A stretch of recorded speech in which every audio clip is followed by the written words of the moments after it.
A very warm good evening to all of you. I hope all of you are staying safe and staying healthy.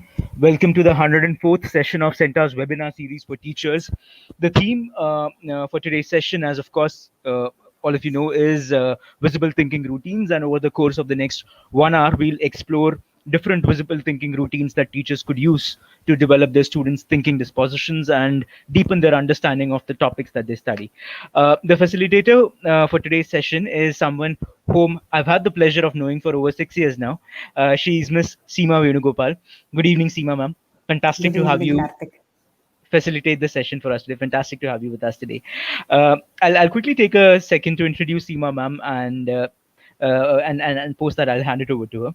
Seema ma'am is the headmistress of Global Public School Kochi and a winner in multiple editions of CENTA Teaching Professionals Olympiad, which is our international competition for teachers. She is a CENTA digital badge holder as well.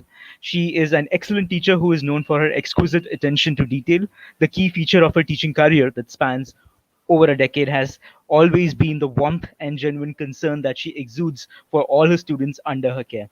Uh, Thank you once again, Seema ma'am, for volunteering to do this session for us. All of us are like super excited. Before we start, a couple of quick announcements for the benefit of those who are joining us for the first time. Those of you who are regular attendees of a session, that I can see a lot of familiar names would already know the drill. This is two announcements. One is regarding the feedback form. We'll share the link to the feedback form in the live chat section at around 5:45, which is roughly 45 minutes from now. Please fill the feedback form in case you're looking to get your record of participation. So, in case you want your record of participation to be delivered to you tomorrow, please do fill in your feedback form. It's super critical for you to get your record of participation, and it's also super critical for us to know how the session went. So that's one. Point two is we'll be sharing us. Seema ma'am will be. In fact, we have Miss Kusum from Global Public School as well, who is helping us in the background. I'll quickly. Yeah, Kusum ma'am is there. Hi, Hello. ma'am. So Kusumam is there in the background, and she'll be helping us with the slides today. So she'll be sharing her screen.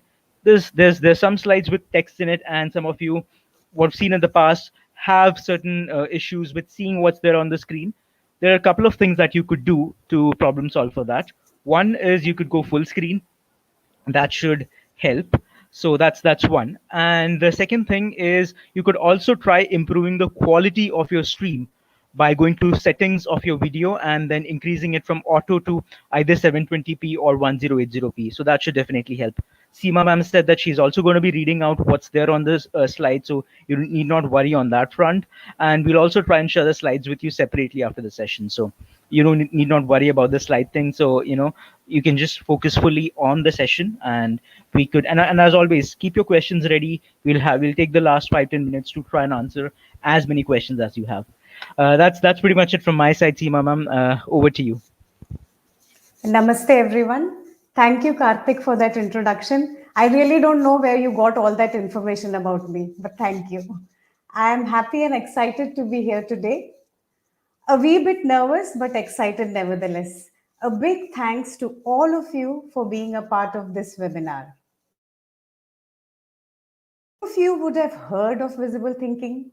Some of you would be doing it in your class knowingly and some unknowingly. Some of you would be wondering how to implement it in class, and yet some others must be wondering, will all this really help or work? Will it add to my workload? I hope to answer at least some of your questions today.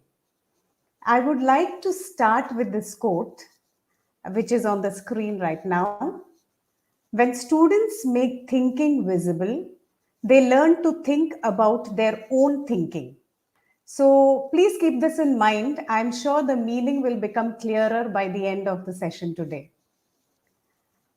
Most often, with all good intentions, we train children to think what we want them to think, or what we want them to think, not what they want to think. But visible thinking routines are all about getting students to think on their own.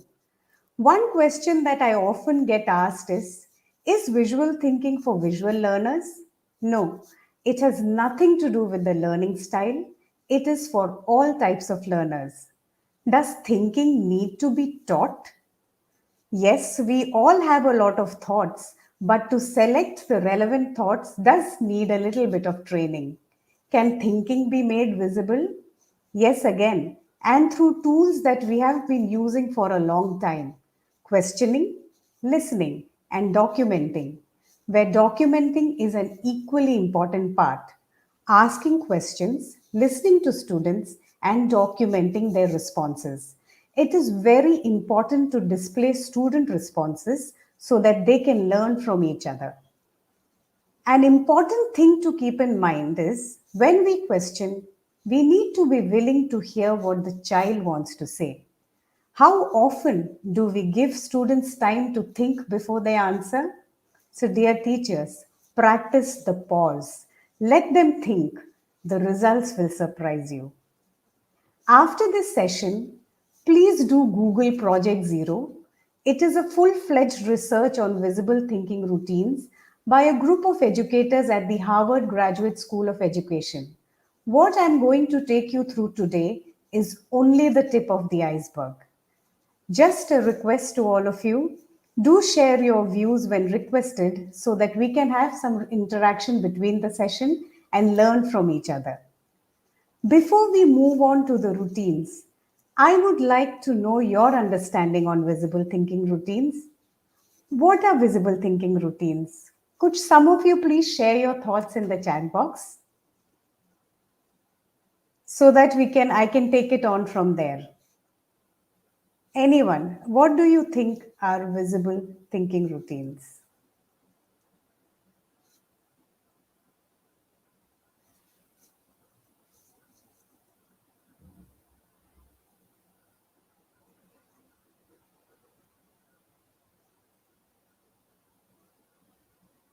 To improve thinking and comprehension capacities? Yes, Sajna, you're right. When they can interpret their own observation, very correct. Images, questions, excellent. Yeah, making our thoughts visible, perfect. So, in the next slide, I'm going to tell you what visible thinking routines are. Visible thinking routines teach students to make their ideas visible and accessible, not only to themselves, but to their teachers and their peers as well. This is done with a variety of graphic organizers. It promotes deep understanding of content. It helps the student answer the why of why they are learning something. But how does it benefit the teachers?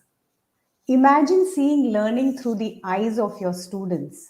Trust me, it is a fantastic experience, and I'll be taking you through some examples which have been done by our students. We all know that learning is a consequence of thinking, but most often the thinking remains invisible. This is because we hardly ask a child why they think so. And yet, this question is what we must be asking very often in our classes. A thinking routine is just a short series of steps that guide the thought process. There are many thinking routines. I'll be taking you through only a few. My attempt will be not to just share content and give a lot of literature, but also to share the implementation part. At the end of the session, my hope is that you will carry these examples to your classrooms. In the next slide, you can see a picture. I want you to share some thoughts, anything that comes to your mind when you look at this picture.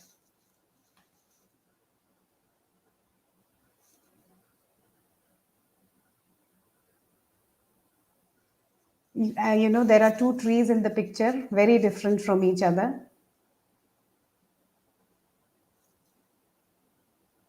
They are big trees, yes. You're reminded of nature, great. Fall, yes, different seasons. Natural beauty.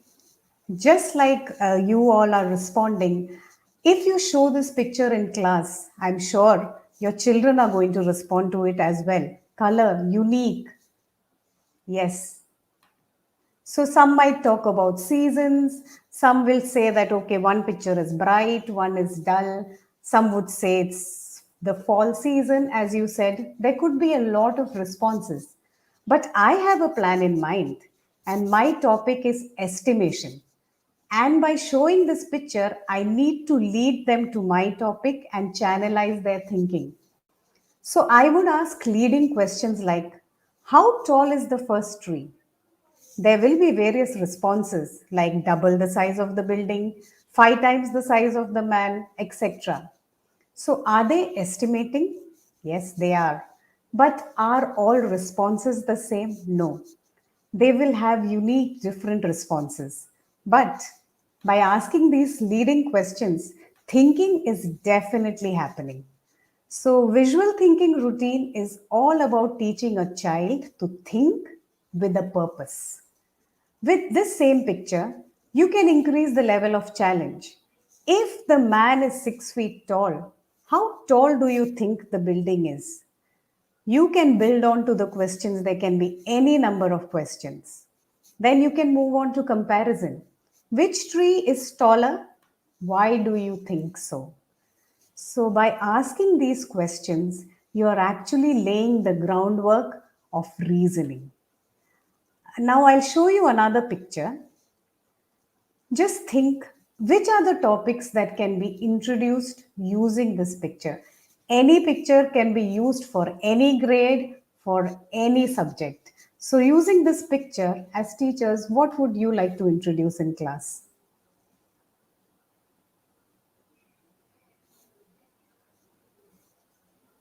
Ecosystem, yes, definitely. It, there is an aquarium. Water animals, super.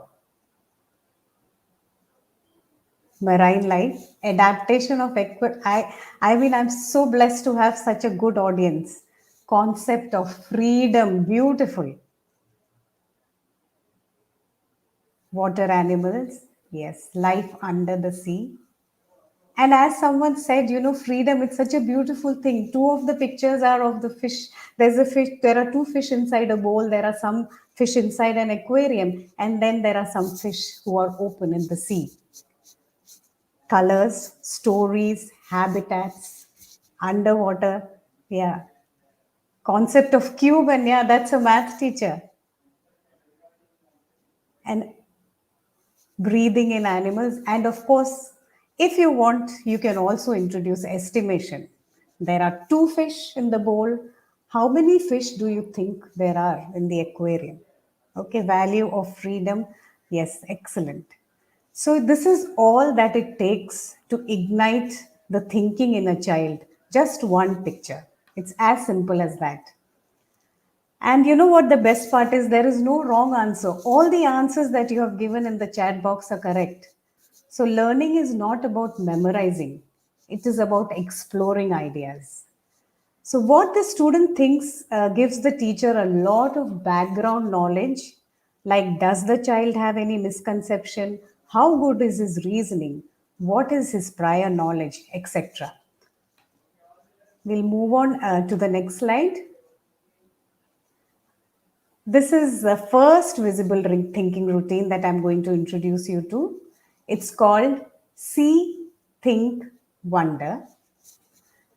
It's quite self explanatory. You show a picture to a child and then you ask these three questions.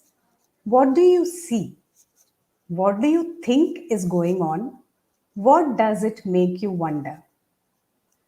What is the purpose of doing this routine? It encourages students to make careful observations and thoughtful interpretations.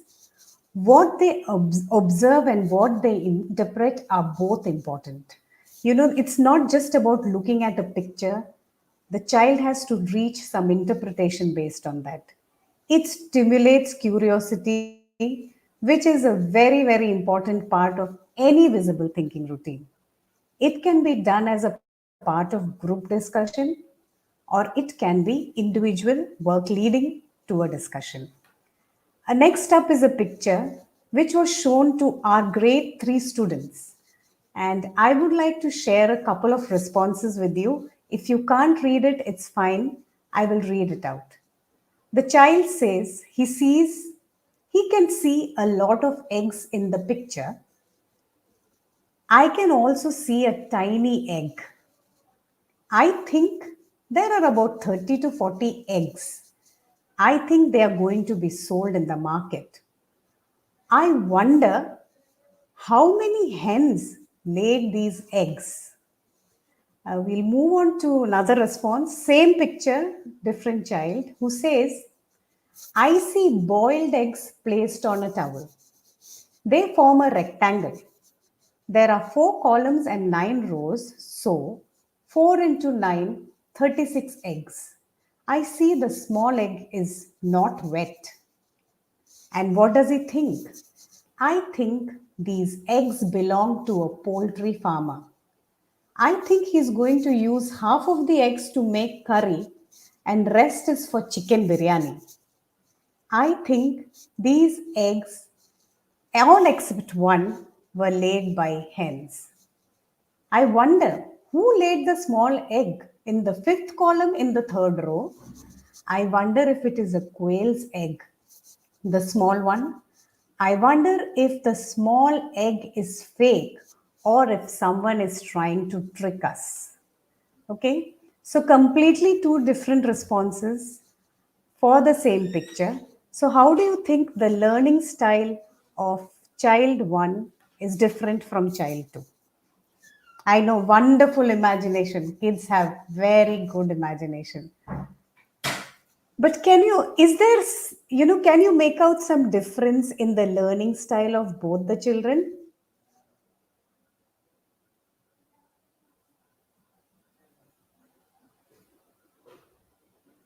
Yeah, very interesting, yes. And if you see the second response is more mathematically inclined, he has rectangle, he has, there are rows, there are columns. So again, this picture can lead to mathematics, it can lead to EVS, it can lead to English. This is what our children are capable of. Just let them think. Logical and calculative, exactly, yes. And he's also wondering if that one egg is fake or if someone is trying to trick. There is also an observation of how some, most of the eggs are wet, not wet. So many observations. And it takes only about 10 minutes to 15 minutes for them to come up with all these observations. So you can just start your class by giving a picture. So, and you'll find that they'll all be very attentive in class because their curiosity has already been ignited. So we'll move on to the next routine. This routine is called Think, Puzzle, Explore. The key questions in this routine are, what do you think you know? What puzzles you about this topic? And how can we explore these puzzles? This routine helps students connect to their prior knowledge. It is very, very important to make connections. And as all other routines, it stimulates curiosity and it lays the groundwork for independent and deeper inquiry. It is a very good routine to use when you're beginning a topic because it automatically connects to the prior knowledge. So next is a picture which was shown to grade 2 children. And here are a couple of responses.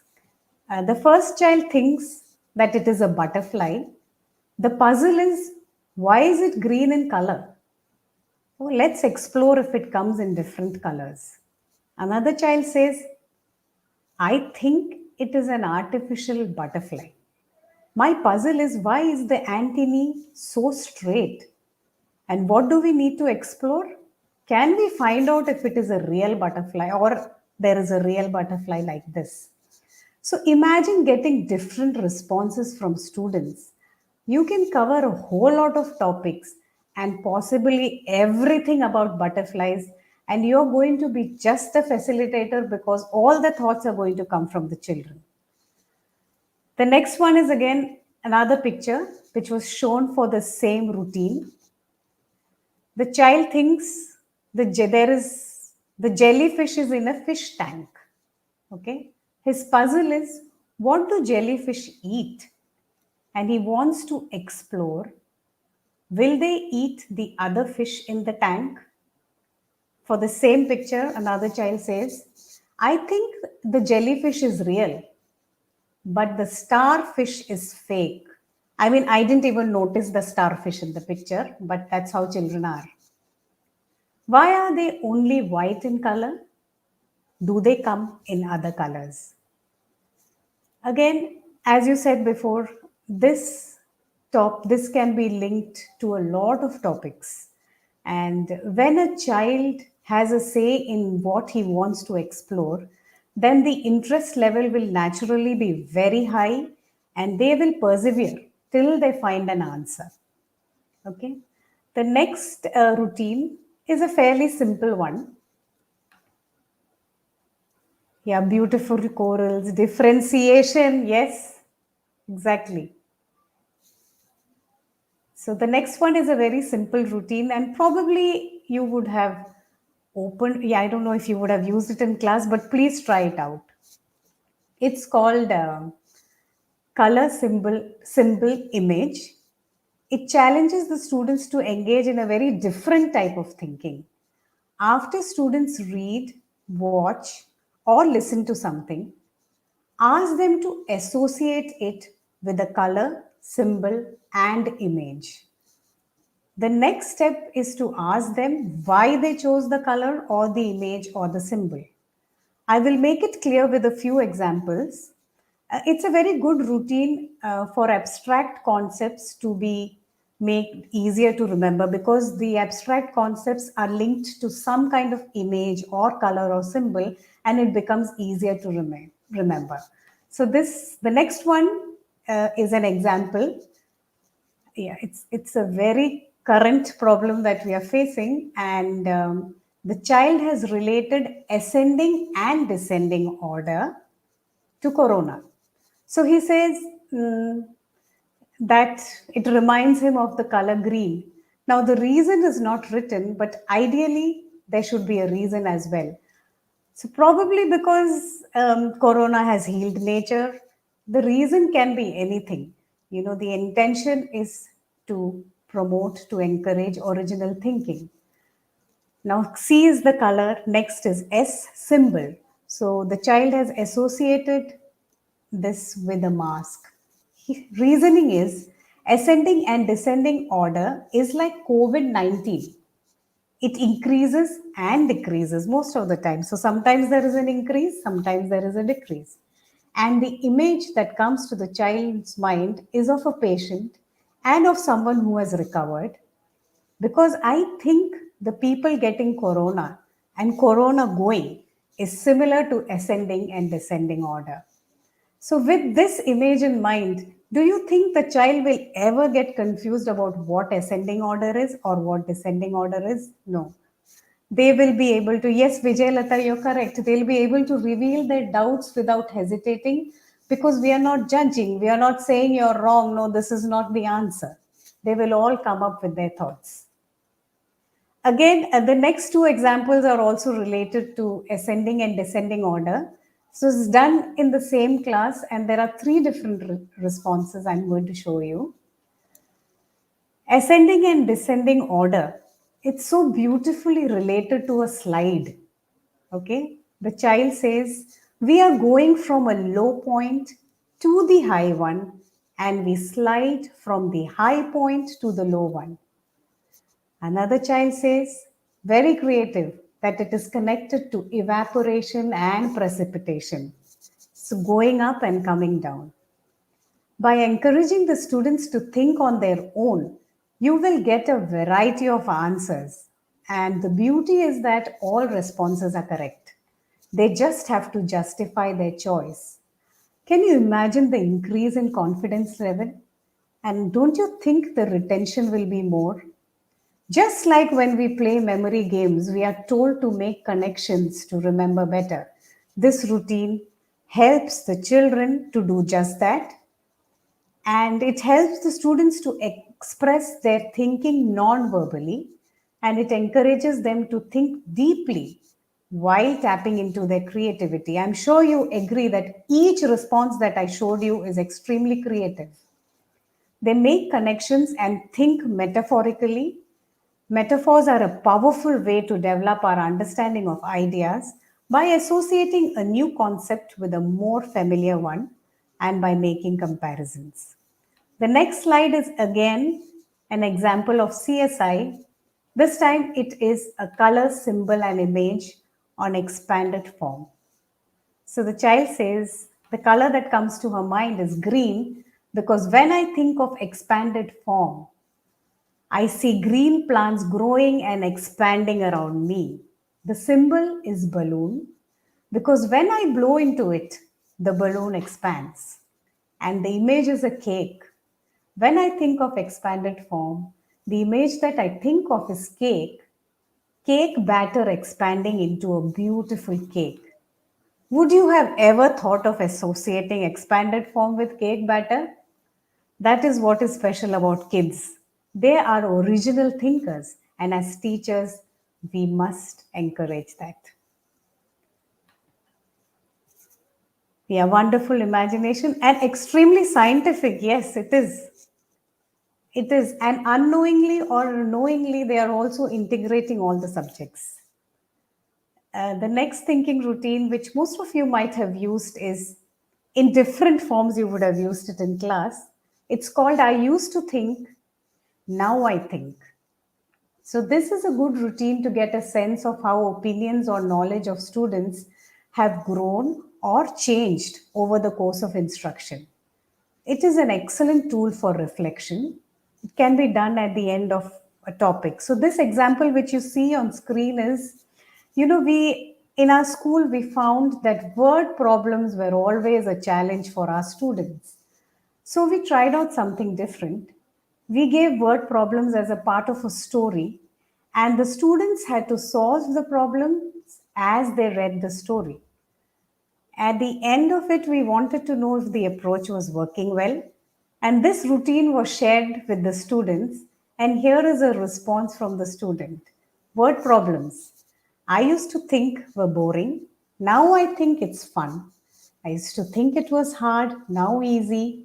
Earlier he thought there were too many sums. Now enough sums. Takes forever. Takes a short while. I would do it only on Saturdays and Sundays. I would love to do it right after online class. It's the worst chapter in math. And then the thinking changes to the best chapter in math. So these tools are very helpful for teachers because you get a feedback from children and you also get to know if any child is facing a problem. Now, this reflection was probably more for the teacher because she wanted to know how the word problems were working in class. The next response is a response from a student. You may not be able to read it, but I'm going to read it out. The child has, they have probably discussed about some problems faced by the world, the environment. And the child says, I used to think that climate change was the biggest problem out of all the 17 biggest problems on earth. Now I think that climate change is not the biggest problem out of the 17 problems. I think wasting water is, because without water, we cannot live. Okay, now there are 17 problems. Maybe 17 children will find different problems to be the biggest problem. Doesn't matter. Responses can be different. But what is important is the justification. Like this child says that, water problem, water scarcity is the biggest problem because we can't live without water. The next response is just now I think. The child says, now I think that non-fiction is not just full of facts, but it is also contained with text features. For example, there are diagrams, graphs, photographs, captions, glossary, and a table of contents. So, probably this child used to think before that non-fiction was very, very boring. So, as I said before, lot of misconceptions can be removed. Okay, and the best part I think about this routine is that it leads to self-realization. The children are reflecting on their own and realizing the facts. We are not brainwashing the child, or we are not telling the child, okay, this is the biggest problem because I say so. So please try it out in your classes. It's easy to use and it hardly takes any time. Moving on to mind maps. Mind maps again are not typically a visible thinking routine, but it is a very good tool to stimulate visible thinking. I'm sure all of you have used it, but I just wanted to share with you that it's a very versatile tool. It's good for revision, it's good for graphical representation of concepts. It helps to structure information, to analyze, to comprehend, to recall. It also helps in paragraph writing. I'm going to show you examples of all these. But an important thing to keep in mind is that a good mind map is always simple. So, how early on do you think we can introduce mind maps? What is the correct age of introducing mind maps to students?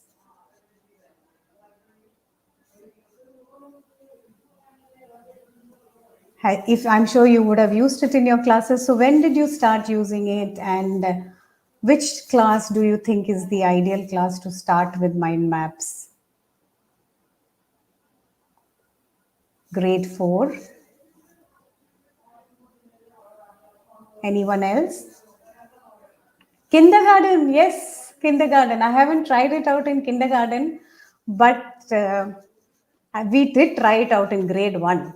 Okay, so I'm going to share, Kusum is going to share the next slide, which is from grade 1. Okay, students were asked to make a mind map before starting the topic of farm animals. These are responses from 3 children. The first one is a graphical representation. The next one has both pictures and words. The last one has just words. Okay, again, there is no right or wrong. The intention is to make connections, which is clearly visible. Another thing that is clearly visible is that it caters to all types of learners. Okay, some can draw, some can write. It's just that their thinking has to come out. After the topic is taught, you can ask the students to go back to their mind map and add on to what they have learned. So they will come up with a lot more words, and it will be clear to you that they have learned something at the end of it. When we did this activity, we could see additions like fence, shed, water pipe, everything added on to the same topic. So, their vocabulary increases, and so does their thinking. The next slides are from, these are mind maps from grade 2. 3 types of mind maps were done for the same topic. The first one is what we usually use. It's a recap on parts of a plant. So the child has written about flower, fruit, stem, leaves, root. The next one is, what are the uses of a tree?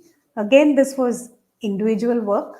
So they all had to come up with uses of trees, and they came up with different uses here, like it gives us oxygen to breathe, it gives us shade. You can climb trees. I mean, I would have never written that. It gives us furniture, it gives us medicine, gives us paper, and a lot of other things. Then we took them to the next level, and we asked them to come up with ways to save trees. I mean, this is not a topic that was discussed in class. They had to come up with ways to save trees. And you can imagine the kind of points they came up with. In this example, the child has written plant more trees, don't waste paper, gift plants on your friend's birthday, use reusable bags. And there was also a point which said, please do not burn trees, water your plants. So each child comes up with different responses. And when you put them all together and you show it to your class, you have so many responses to share, and they learn from each other. I will take you through a few more mind maps. This is just to show you that it can be used across the grades and subjects and different subjects. Here is a mind map on how you spend your Onam holidays. This was done in grade 2. So a child has made connections on what all he did for Onam. He ate paisa, Onam Sadhya, he watched cartoons, made pookalam, went to a grocery shop, did skating, read books, visited cousins, and played football.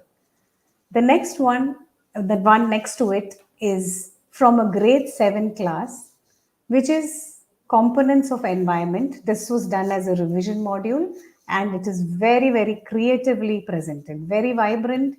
And the child has used colors, expressed her creativity. And we know from looking at this mind map that the child is an artist. Yes. Active engagement, excellent. The next mind map, I mean, I'm not a fan of math, so I never thought that making mind maps was possible in math, but we tried it out. This was done in grade 5. It is a recap done after the number system.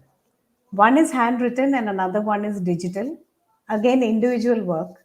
So you would notice some monsoon mentioned in both. It's actually because we have theme based learning in our school, and the theme for the month was monsoon, where the number system was taught. So, at the end of the chapter, the children are asked to draw a mind map, which helps them revise whatever they have learned. And in case they miss out something, it is clear to the teacher that the child is not very clear about that concept.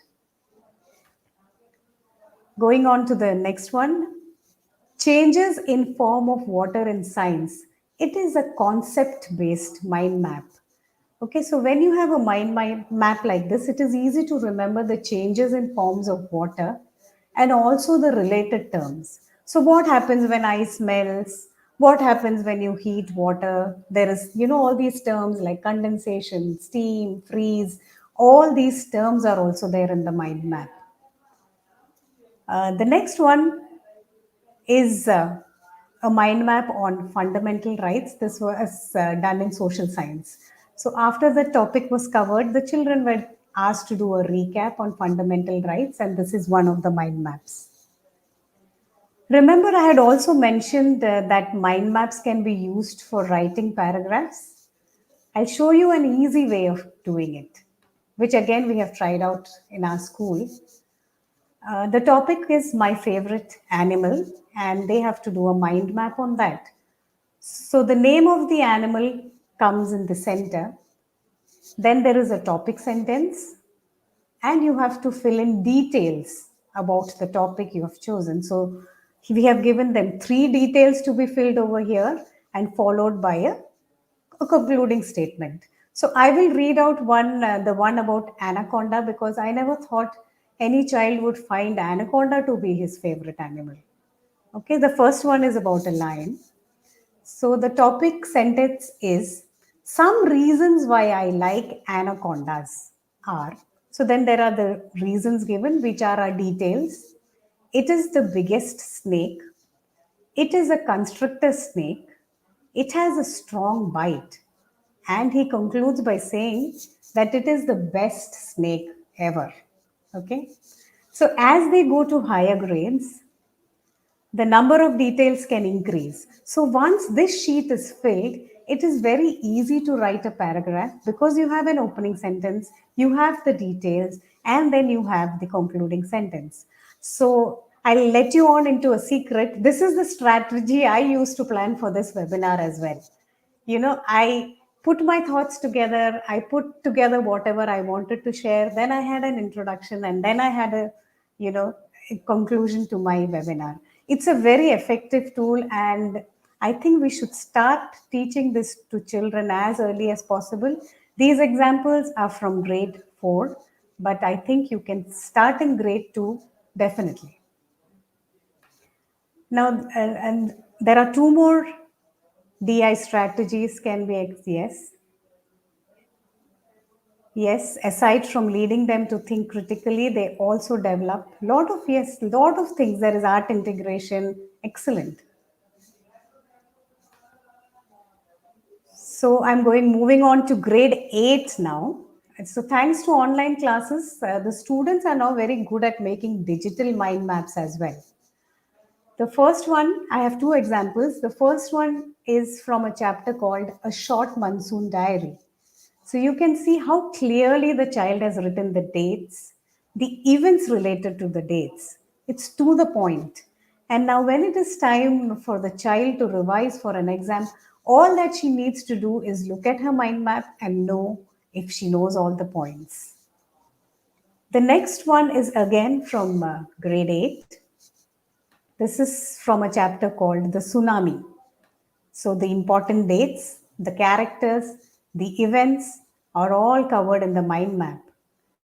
And it is extremely organized, you know. So, this is a very important point you need to teach children, that the mind map should be organized. It should not be cluttered with too many points. So, what we generally do is that at the end of each chapter, for all subjects, right across from grade 5, definitely, we ask the children to start making mind maps at the end of the chapter. A mind, it could be digital, it could be handwritten. What is important is for them to revise all that they have learned. And as you saw, we encourage students to start making mind maps right from grade 1. And definitely, we are going to try it out in kindergarten as well. With the new NEP and changes in the field of education, we have now completely moved away from rote, you know, and the skill that we need to develop is critical thinking, which does not happen overnight. It needs a lot of training to get students to start thinking, to express their thoughts. And I think mind maps are an excellent place to start because no child is threatened. He or she is making their own individual mind map. Another excellent way to promote visible thinking is to guide students to frame questions. Why should teachers ask questions all the time? So again, this can be started as early as grade 1, maybe even earlier. This picture was shown to grade 1, and they were asked to frame some questions. There was no practice given. They were just asked to frame questions, okay? So they came up with questions like, how many children are there in the park? How many children are on the swing? What is the color of the ball? How many legs can you see in the picture? Yeah, that's a very creative question. And how many flies can you see in the picture? I'm sure most of you did not even notice the flies. But children are extremely observant, you know. They notice each and every detail. All we have to do is encourage them. Questioning is an extremely useful tool because it leads to active discussion. The students feel confident when they get a chance to frame their question and ask it in class. It improves speaking and listening skills, and of course, it builds critical thinking skills. So they start off with simple questions, but eventually they improve the quality of their questions and they learn to prioritize their questions. The art of asking right questions at the appropriate time is not innate, it needs guidance and training. So please do try it out in your class. Just show a picture or an audio, anything, and ask them to frame questions. You can even give them a situation. Another good place where you can use framing questions is when you have to frame word problems. Okay, I'll share a few examples with you. These are a few word problems that have been framed by our children. The first one is from grade 5. The cost of transporting food items from Kerala to Kochu's island. Kochu's island is this child's imaginary island. By ship is rupees 222 per kilometer, and by tube train is rupees 362 per kilometer. The distance between Kerala and Kochu's island is 562 kilometers. Find the cost of transportation by ship and train. Find out which is cheaper and by how much. So there are a lot of operations involved and a lot of thinking has gone into framing the questions. Students love to solve questions framed by their peers. The next one is from grade 3. There is also a beautiful illustration and there is also the solution given. There are 1,784 passengers in a train. Among them, 899 are women. How many male passengers are there in the train? Now, even the children who are not very fond of doing word problems We would love to do it if you give them a chance to frame their own questions. The next one is from grade 2. On my brother's birthday, I was decorating some balloons. I put two blue, one red, and one yellow balloon. If this is the pattern, then what is the color of the 10th balloon? This is a very, very important skill to develop, recognizing the pattern. And when students can frame questions on their own, it is obvious that they have understood the concept. You can use this for your revision classes. You can ask children to come prepared with questions and ask their peers. We have been trying it out in our classes and it works really well. They are very, very enthused. They love to ask questions. Yeah, I can see Isha has written a comment that she tried it out. Pattern recognized. Thank you so much for all the comments that you have been sharing. Now it's time for you to frame some questions. Put yourself in the shoes of your students. Look at this picture and think of any question that your students would frame. It can be any subject, any topic. Let's see some questions come up.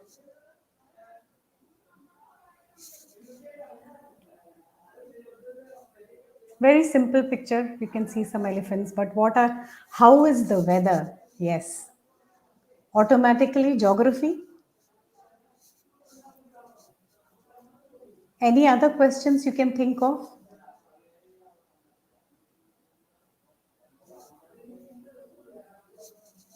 If I were a math teacher, I would probably ask, how many elephants do you see? Or I would ask, what kind of habitat is this? How many small elephants are there? So, it doesn't matter on what the question is, what topic it is related to.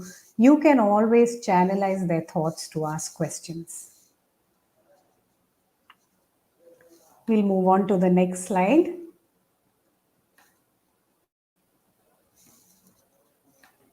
This is the last routine for the day, and I think I am well in time. The name of the routine is Tug of War. And as the name suggests, this thinking routine is like a debate. It is interactive in nature. There are 4 steps that you need to follow while implementing this activity. You can draw a rope or you can have an actual rope to illustrate the controversy being discussed. Now, if there is a tug of war, there has to be a controversy. So, you need to identify the controversy. You need to ask the students to decide which side they would choose and why. That is very important. Lastly, push the students further by asking what if questions. So, here are a couple of examples. Go on, yeah. The first one is, are e-books an improvement over paper books? So the children have to choose a side. They can either say that no, they are not an improvement because, or they have to say yes, they are an improvement because. So you can just get some post-its, ask them to post it on either side. Now this can be done online as well. Ask them why they think so. That is very important. The second one can be done with small children, something which can be done with small children. Should Goldilocks have gone into the three bears house? Some students will say yes, some will say no, and then you need to ask them, why do you think so? Now, to make it a little more interesting, you can add another question. What if there were 3 lions instead of 3 bears? Can you imagine the kind of responses, the level of creativity? They will all respond and they will come up with different responses. So, what do you think are the skills developed when you do a routine like tug of war? What do you think are the skills developed? They need to look at both sides, they need to decide which side they are on. So, what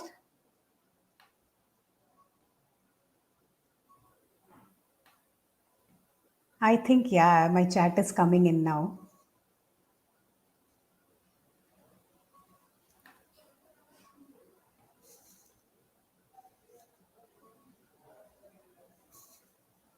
Karthik, for some reason, I'm just still seeing the chat regarding the elephants. Yeah, now it's coming in. Decision making, analytical skills, yes. Sticking to the side they have taken, yes, they have already selected a side. But it's okay. Some of them actually switch sides when they have learned, listen to both the sides. Clarity of idea, yes.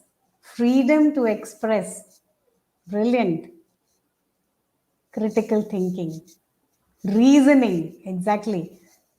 They need to select and then they need to reason. So it is okay if a child, selects paper books are better. And then after listening to all the reasons, he decides, probably e-books are better. That's also fine. There's no problem. There is no right or wrong, as I keep repeating. Yes, thank you so much for all your responses.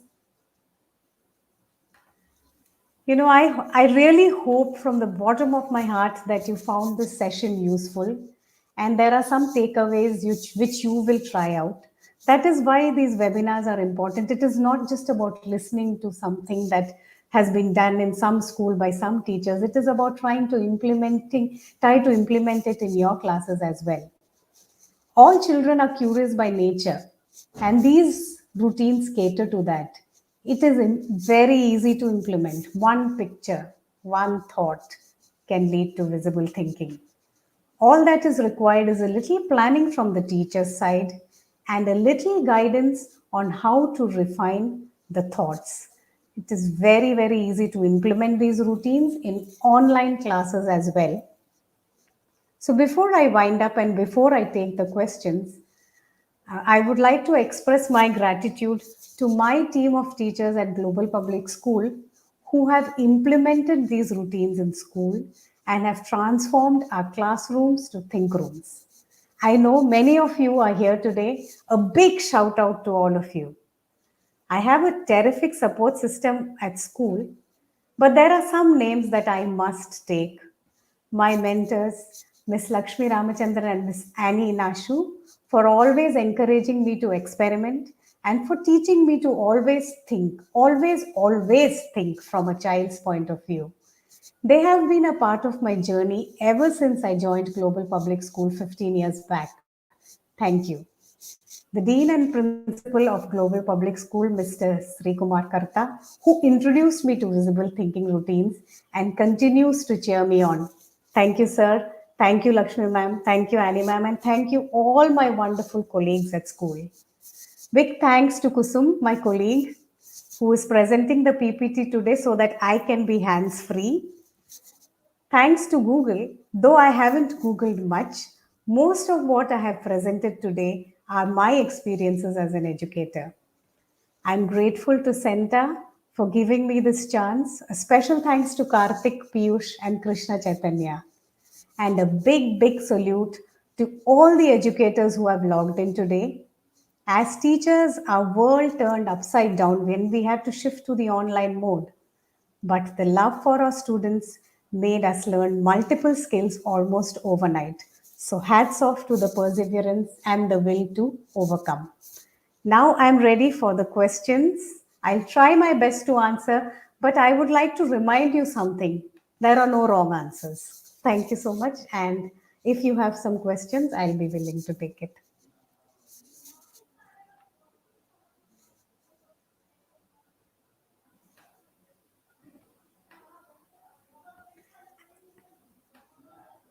Thank you so much for all your compliments.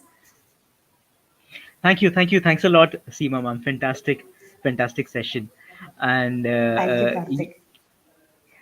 I think, yeah, I think I saw a question, and probably more would come in as we take this. I think the question was, can what all the entire session, the strategies that we looked at, can this be considered as a part of what they call art integrated education?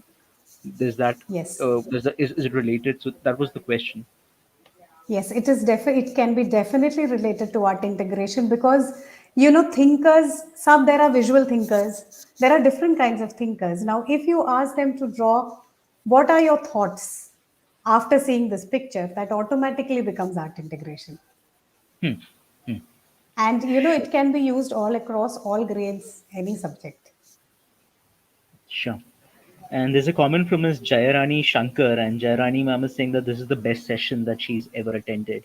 And thank you Thank so you much so for this much. fantastic session with practical examples for children. Thank you, Jayarani ma'am. We're really happy that you like this session. I'm trying to fish for any questions that we might have gotten, but there are like lots of comments. So I'm trying to lots of thank you comments. So I'm trying to just fish I for can any see one questions. question: how theme-based learning can be incorporated in a school? Again, it's very easy.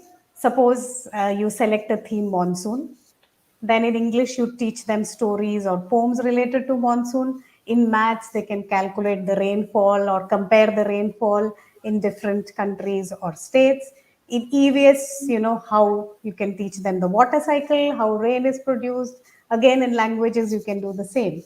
Social studies also, anything. You just need to choose a topic, and any theme, any topic can be, related to all subjects.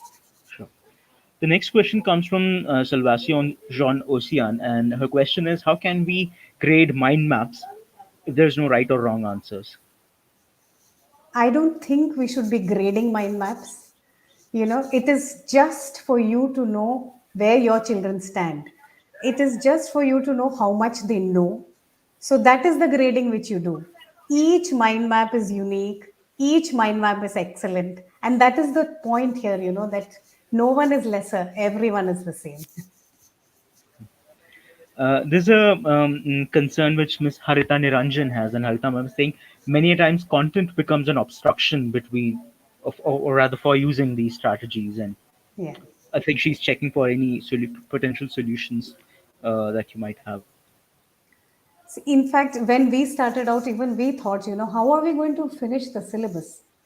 But if you write that one line on the board with your topic, I guarantee you, you give them 10 minutes to think, your entire topic is going to be covered by the children. You will just have to guide them.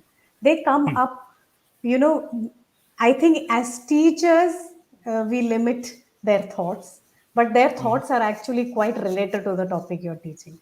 So please, I mean, just a little bit of planning, because some children will ask questions which are not related to the topic at all. So then you will have to guide them a little bit, prod them a little bit, take them to that direction. But if you make it a habit to start your class with 5 minutes or 10 minutes of a picture or any thinking routine, it will become a habit. Then the children will also be quick to respond. The next question is from Mr. Eric, and Mr. Eric is asking: can we say that visualizing thinking or visual thinking is a part of formative assessment? Definitely. What is assessment after all? It is for us to know what a child knows. It is not about marks, it is not about grades, it is about how a child perceives the topic. Has he got it right? Can he reason his answers? Is he able to justify what he's saying? That is formative assessment. And we use all these visual thinking routines as a part of our formative assessment. Sure. And Renu Mishra ma'am is saying, is really wonderful listening to you. You are a really good speaker. I mean, that was the biggest concern I had today, because actually I'm not a speaker, but I'm very passionate about what I teach, what I do in school. There's a comment from Ms. Namita Menon, and Namita ma'am is saying she's from Dubai, and there they use compass points thinking routine where they connect and Yes. extend challenge three to bridge, and that's she's sharing. Thanks a lot for sharing that with us, Namita ma'am. Um, Again, if you please do Google Project Zero, as I told you, there are many, many, many routines. So you can decide what works best for you, for your subject, for your class. There's a question from Ms. Sylvia Okoro, and Sylvia ma'am is asking: I use creative arts to find out if my students understand the concept. Can it be considered as a visual thinking routine? Yes. Anything which is visible is visual thinking. It is. Creative arts, definitely. There's an interesting question from Ms. Harpreet Kaur, and Harpreet ma'am is asking: it was a wonderful session. Can all of this be implemented to rural students, or rather, with rural students who are more inclined to the usage of regional language? I'm not very sure if language is a barrier, but please, you could elaborate on that, Seema ma'am. Yeah. I think art has no language. Thinking also has, it's just about expression, be it English, Hindi, Malayalam. As long as a child is expressing, There's, and you know that the child has learned language is not a barrier at all. I think we've tried answering a lot of questions, and thank you once again, Seema ma'am. Fantastic, Thank you. fantastic Thank you session. so much, Karthik. I think you are one of the reasons why I'm doing it. You gave me the courage to do it. Thank you so much. Thank you, thank you, thank you so much, ma'am. And thank you to all. I could see that there were around 900 of us who were attending the session live. Thank you to all of you, for taking out time and attending the session live. Attending the session live. I'm sure you loved it, and we would love it if you can go ahead and share the link with your friends and colleagues so that they too can go they too can watch the session. And as Seema ma'am said, I'm sure they'll also have a lot of concrete takeaways which they can implement in their classrooms. Thank you so much, everyone. I hope to see you next Thursday. We have another fantastic session lined up for you. It's going to focus on social emotional skills in a school setting, and again, it promises to be a great session. Thank you once again, and I hope to see all of you next week, next Thursday, same time, same place. Registrations, as always, are open on my center. Thank you so much. Thank you. Thank you, Karthik. And thanks, everyone.